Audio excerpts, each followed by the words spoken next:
semuanya dalam keadaan sehat, baik-baik aja. Udah siap ibadah kita hari ini?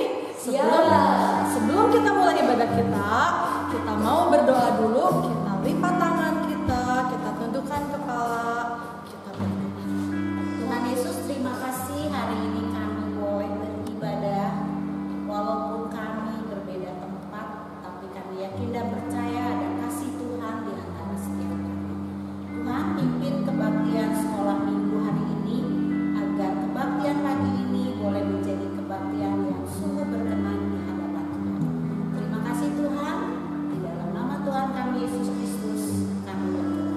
Amin. Anak-anak, walaupun kita berbeda tempat, walaupun kita berjauh-jauhan, tapi lo saya yakin di tengah-tengah kita ada Allah. Kita nyanyikan lagu Tuhan Allah di tengah kita.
Benar banget kan anak-anak, pada saat kita lagi berjauhan nih, kalian ada di sana, lo ada di sini, tapi lo yakin Allah ada di tengah kita. Nah anak-anak, sebagai anak Tuhan, kita di suasana seperti ini nih, kita harus berani tampil beda, kita harus menunjukkan kita anak Allah.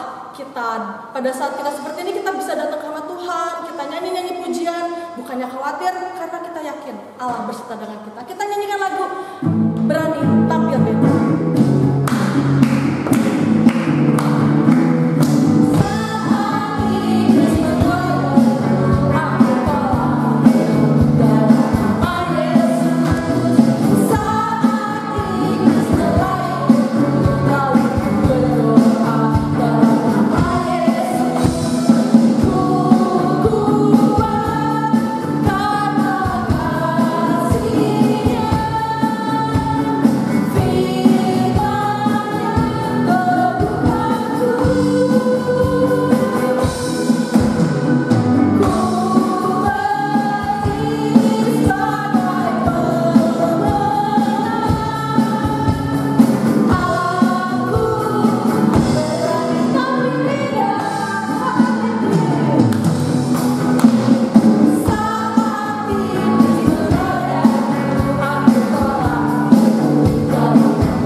berani tampil beda. Sekarang kita mau persembahan. Kalian Kita kan tadi habis nyanyi lagu Tampil Beda nih, kita juga persembahan kita agak berbeda. Beda ya, Beda. Kita siapkan laser. Semua udah pasti punya ya laser ya. amplop seperti Amplop ini. diambil, kemudian kalian ambil uang kalian berikan yang terbaik, jangan yang lecek ya. Kemudian kalian masukkan ke dalam amplop. Nah, kalian simpan. Pada saat kita sudah bisa ke gereja lagi sama-sama laser, kita Ya, gereja. Oke. kita mau dengarkan firman, kita siapkan hati kita nyanyi lagu Never Let You Go.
Hai, selamat siang adik-adik. Lause senang sekali bertemu kembali dengan kalian. Nah, saatnya kita akan mendengarkan cerita firman Tuhan. Mari terlebih dahulu kita berdoa kepada Tuhan. Tuhan Yesus, tolong kami saat ini, kami mau mendengar firman Tuhan. Tenangkan hati kami, siapkan kami, supaya firman Tuhan boleh tertanam di dalam hati kami dan boleh berbuah, dan kami pun rindu boleh melakukannya di dalam kehidupan kami. Terima kasih Tuhan Yesus, di dalam nama Yesus kami berdoa. Amin. Adik-adik masih ingat cerita minggu lalu? Ingat gak kalian cerita minggu yang lalu? Pasti ingat kan? Cerita tentang seseorang yang hendak membunuh orang-orang Yahudi. Dan dia sangat kesal terhadap Mordekai. Masih tahu namanya siapa? Benar, namanya Haman. Adik-adik, sekarang Haman sudah memiliki surat yang sudah menjadi undang-undang untuk membunuh orang-orang Yahudi. Nah, ketika Mordekai mendengarkan berita itu, hatinya menjadi sedih. Lalu dia mengganti pakaiannya dengan kain kabung dan abu. Dan dia berjalan di tengah-tengah kota sambil melolong-lolong dengan nyaring dan pedih. Bukan saja Mordekai yang sedih, tetapi seluruh orang-orang Yahudi yang berada di wilayah kekuasaan Raja Ahasiweros, mereka pun mengadakan perkabungan besar. Mereka berpuasa dengan ratap tangis, dan mereka membentangkan kain kabung dan abu sebagai lapik tidurnya. Ketika dayang-dayang melihat apa yang dilakukan oleh Mordekai, mereka memberitahu kepada Ratu Ester. Dan Ratu Ester mengirim pakaian supaya Mordekai mengganti kain kabungnya dengan pakaian yang ia kirimkan.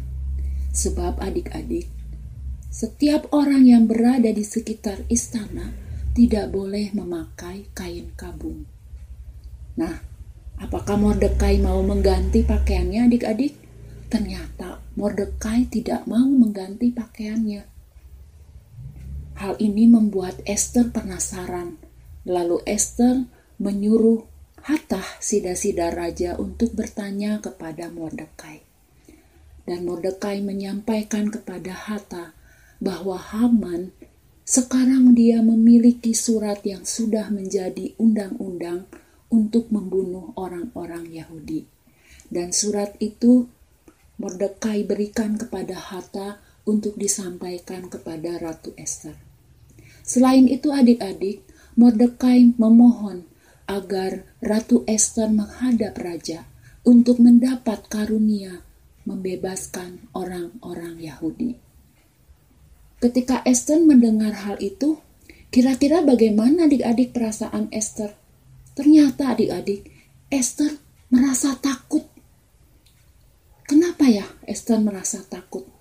Karena ketika seseorang menghadap raja, kalau raja tidak berkenan, maka ia akan mendapatkan hukuman mati. Dan hal ini diberitahukan juga kepada Mordekai. Lalu Mordekai menjawab, kalau Ratu Ester tidak mau menolong orang-orang Yahudi, maka Tuhan akan mencari orang lain untuk menolong orang-orang Yahudi.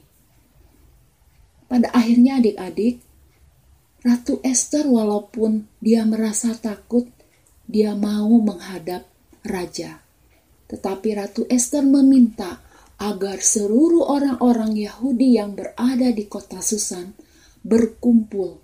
Mereka harus berpuasa selama 3 hari, tidak makan dan minum siang dan malam.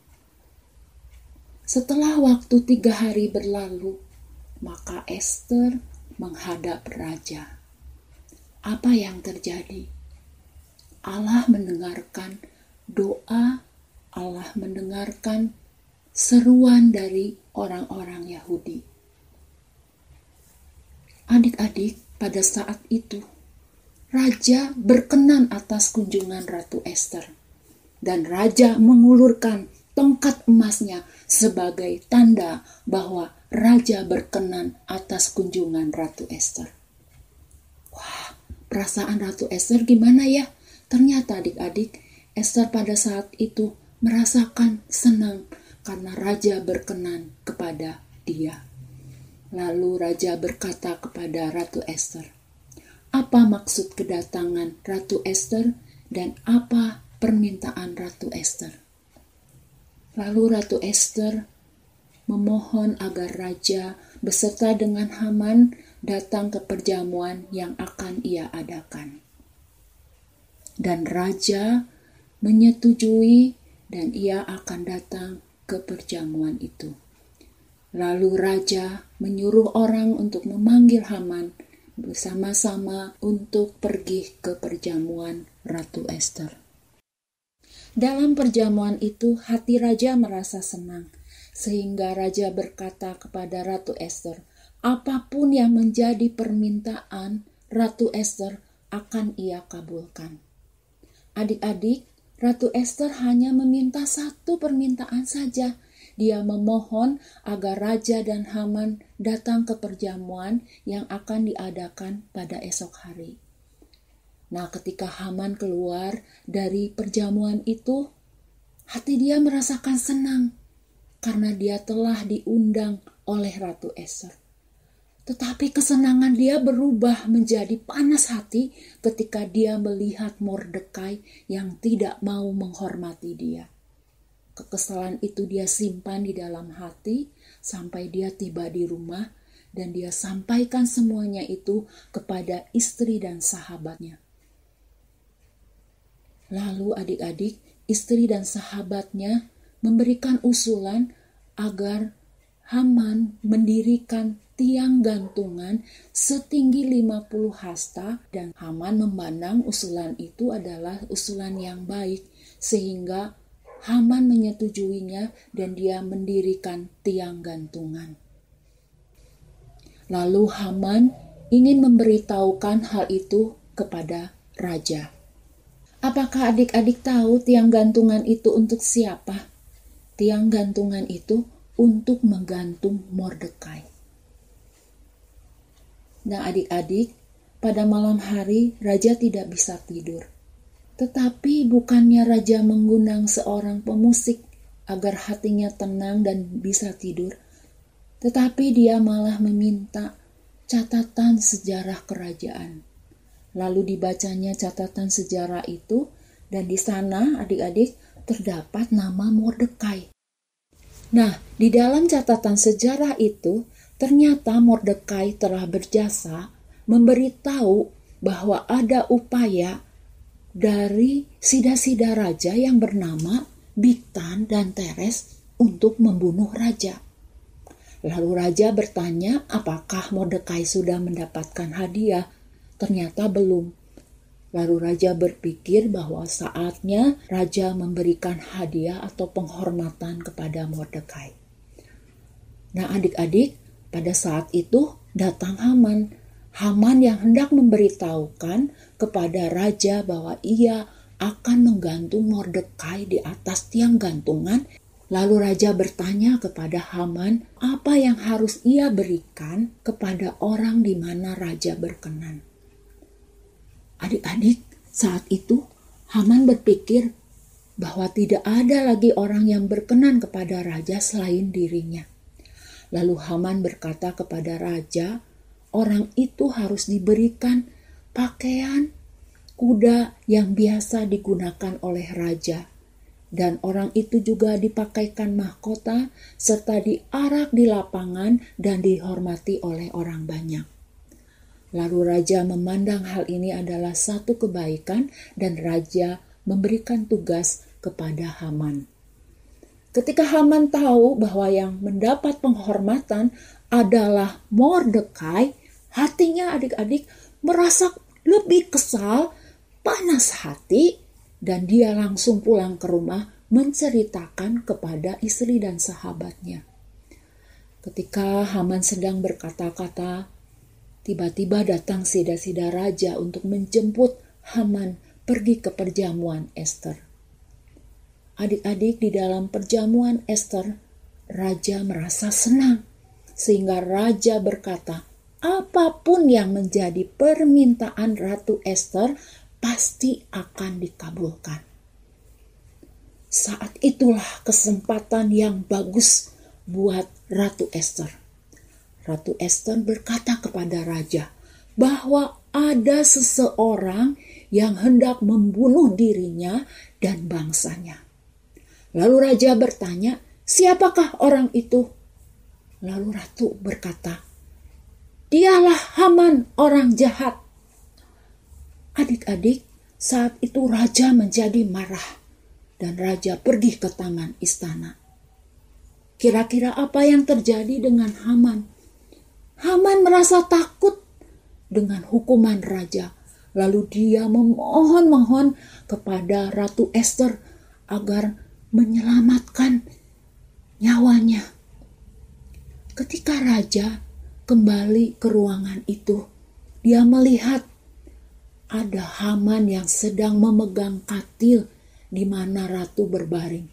Seolah-olah Haman ini hendak berbuat tidak sopan kepada ratu. Adik-adik, bertambahlah kemarahan raja saat itu. Dan Haman diberi hukuman. Dia digantung di tiang gantungan yang dia buat sendiri. Adik-adik, sungguh suatu peristiwa yang terbalik. Tiang gantungan yang semula untuk menggantung Mordekai, sekarang justru Hamanlah yang tergantung di tiang itu. Lalu sekarang bagaimana dengan Ratu Ester dan Mordekai? Raja memberikan seluruh harta peninggalan Haman kepada Ratu Ester. Dan Ratu Ester memberikan kuasa kepada Mordekai untuk mengurus seluruh harta peninggalan Haman. Selain itu, Raja memberikan cincin yang semula diberikan kepada Haman untuk Mordekai. Mordekai mendapat penghormatan dari raja. Lalu sang ratu berkata kepada raja, memohon agar raja membuat surat titah untuk menarik surat yang dibuat oleh Haman, di mana surat itu surat untuk membunuh orang-orang Yahudi. Dan raja menyetujuinya. Dibuatlah surat titah raja, dan surat itu disebar ke seluruh wilayah kekuasaan Raja Ahasiweros. Ketika orang-orang Yahudi di wilayah-wilayah membaca surat itu, hati mereka merasa senang karena mereka sudah terbebas dari rasa ketakutan. Mereka merasa terlepas dari beban yang selama ini mereka tanggung. Dan raja pun memberikan titah kepada orang-orang Yahudi bahwa orang-orang Yahudi berhak menyelamatkan nyawanya dari orang-orang yang hendak merampas harta milik mereka. Adik-adik, Tuhan tidak pernah diam. Tuhan selalu bekerja. Tuhan selalu menolong umatnya. Ketika umatnya menghadapi penderitaan, mereka ketakutan, Tuhan selalu ada. Tuhan mengasihi umatnya. Sebab Tuhan sekali-kali tidak pernah membiarkan kita. Dan Tuhan sekali-kali tidak pernah meninggalkan kita. Sebab kita dengan yakin berkata bahwa Tuhan adalah penolongku. Maka aku tidak takut. Tuhan setia, rancangan-rancangannya tidak pernah gagal. Pertolongan Tuhan tepat pada waktunya. Nah, gimana anak-anak pelajaran kita minggu ini, hari ini? Kita bersyukur adalah sekian Hoa yang sudah menceritakannya kepada kita dengan jelas dan menarik. Nah, seperti biasanya, pelajaran apa sih yang kita ambil dari kisah ini? Nah, ada dua seperti biasanya juga. Yang pertama, ternyata melalui kisah ini kita terus diingatkan bahwa kita memiliki Tuhan yang hadir dan mau menolong anak-anaknya. Sekali lagi, kita memiliki Allah yang mau hadir dan menolong anak-anaknya, umat-umatnya. Sekalipun ada ancaman, ada bahaya dari orang yang berkuasa seperti si Haman, tapi Tuhan bisa melepaskannya dengan caranya, rencananya yang tidak pernah gagal. Yang kedua, kita belajar juga dari sikap dan tindakan dari Mordekai dan Esther. Kalau minggu kemarin kita belajar satu sikap dan tindakan Esther dan Mordekai yaitu taat, hari ini kita belajar bagaimana mereka bersandar pada Tuhan. Bagaimana mereka berserah diri kepada Tuhan. Nah, jadi anak-anak sekalian, kalau misalkan kalian mengalami masalah, mengalami pergumulan yang kadang membuat hati kalian menjadi sedih, kalian merasa sulit, kalian merasa tertekan, ingat kisah ini, ingat kisah Esther ini. Bagaimana Tuhan hadir, mau menolong kita dan mau menjaga kita dengan sekali lagi kemahakuasaannya untuk melepaskan kita dari tekanan-tekanan. Yang kita harus lakukan seperti Esther dan Mordekai, apa? Bersandar kepada Tuhan. Nah, ada satu firman Tuhan atau satu ayat yang boleh jadi ayat hafalan bagi kita yang sangat baik untuk mengingatkan kisah ini. Itu terambil dari Ibrani pasalnya yang ke-13 ayat yang ke-6. Nah, demikian bunyinya. Ibrani 13 ayat yang ke-6. Sebab itu dengan yakin kita dapat berkata, Tuhan adalah penolongku. Aku tidak akan takut. Apakah yang dapat dilakukan manusia terhadap aku? Nah, ini ayat hafalan minggu ini.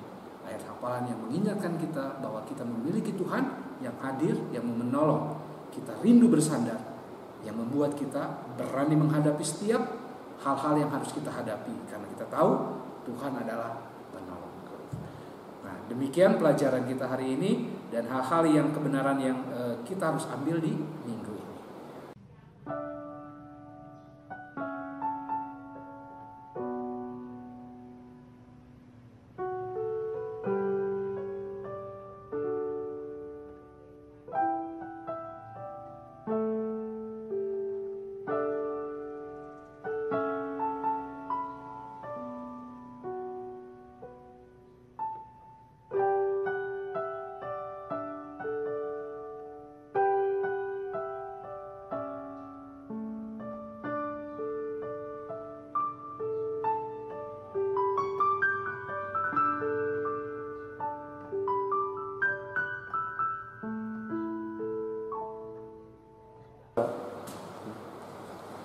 adik-adik, firman Tuhan sudah diberitakan, sudah berhenti diucapkan, tapi Lause yakin firman Tuhan selalu ada di hati kita dan kita percaya firman Tuhan selalu Allah ada di tengah-tengah kita. Kita nyanyikan lagu Hatiku Percaya.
kehidupan kami hari lepas hari.